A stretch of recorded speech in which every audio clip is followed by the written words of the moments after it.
ಕಾರಿನಲ್ಲಿ ಸಾಗಿಸುತ್ತಿದ್ದ 32.50 ಲಕ್ಷ ನಗದು ಹಣ ಪೊಲೀಸರಿಂದ ಜಪ್ತಿ.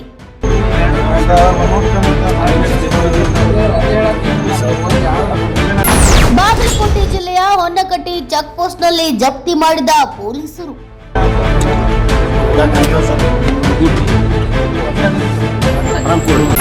ಬಾಗಲಕೋಟೆ ಹಾಗೂ ದಾವಣಗೆರೆ ದಕ್ಷಿಣ ವಿಧಾನಸಭಾ ಕ್ಷೇತ್ರಗಳಿಗೆ ನಡೆಯುತ್ತಿರುವ ಉಪಚುನಾವಣೆ ಹಿನ್ನೆಲೆ ತಪಾಸಣೆ.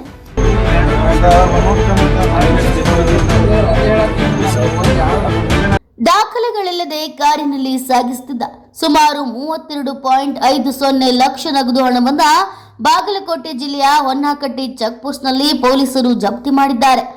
ಬಾಗಲಕೋಟೆ ಹಾಗೂ ದಾವಣಗೆರೆ ದಕ್ಷಿಣ ವಿಧಾನಸಭಾ ಕ್ಷೇತ್ರಗಳಿಗೆ ಉಪಚುನಾವಣೆ ಘೋಷಣೆಗೊಂಡಿರುವ ಹಿನ್ನೆಲೆ ಚುನಾವಣಾ ಆಯೋಗದ ಸೂಚನೆಯಂತೆ ಹಣ ಸಾಗಾಟ ಮತ್ತು ಮತದಾರರಿಗೆ ಆಮಿಷ ನೀಡುವ ಚಟುವಟಿಕೆಗಳನ್ನು ತಡೆಯಲು ಕಟ್ಟುನಿಟ್ಟಿನ ತಪಾಸಣೆ ಕೈಗೊಳ್ಳಲಾಗಿದೆ. ರಾಯಚೂರಿನ ವ್ಯಕ್ತಿಗೆ ಸೇರಿದ್ದಂತೆ ತಿಳಿದು ಬಂದ ಈ ಹಣವನ್ನು ರಾಯಚೂರಿನಿಂದ ಬೆಳಗಾವಿಗೆ ಸಾಗಿಸಲಾಗುತ್ತಿತ್ತು. ಚೆಕ್ ಪೋಸ್ಟ್ನಲ್ಲಿ ವಾಹನ ತಪಾಸಣೆ ವೇಳೆ ಯಾವುದೇ ದಾಖಲೆಗಳಿಲ್ಲದೆ ಹಣ ಪತ್ತೆಯಾದ ಕಾರಣ ಪೊಲೀಸರು ತಕ್ಷಣ ವಶಕ್ಕೆ ಪಡೆದು ಮುಂದಿನ ಕ್ರಮ ಆರಂಭಿಸಿದ್ದಾರೆ. Bureau report, News Pulse, Bagalkot.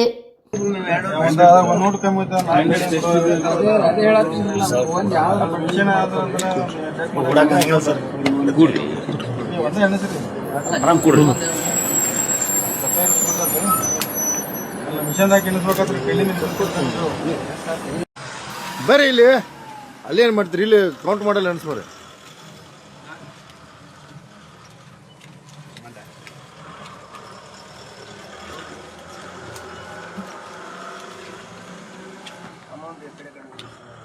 ಕೊಡ್ರಿ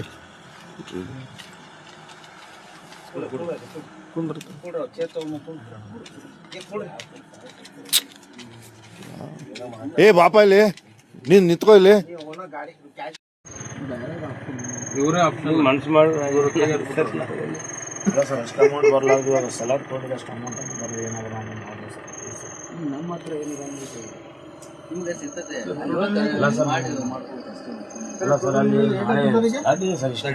ವರ್ಷ ಆದ್ಮೇಲೆ ಆಯ್ತು ಕಣ, ನೀವು ಎಲ್ಲ ಡಾಕ್ಯುಮೆಂಟ್ಸ್ ತೋರಿಸ್ರಿ, ಅದನ್ನ ರೆಡಿ ಮಾಡ್ತಾರೆ ಬೇರೆಯವ್ರು. ನಿಮ್ಗೆ ಸೊಲ್ಯೂಷನ್ ಏನು ಹೇಳಿದ್ರು, ರೆಸಿಪ್ಟ್ಸ್ ಎಲ್ಲ ತಗೋರಿ, ಎಲ್ಲ ತೋರಿಸ್ರಿ, ಹೇಳ್ರಿ. ಕಟ್ಟಿಗೆ 2.5 ಲಕ್ಷ ಎಷ್ಟು?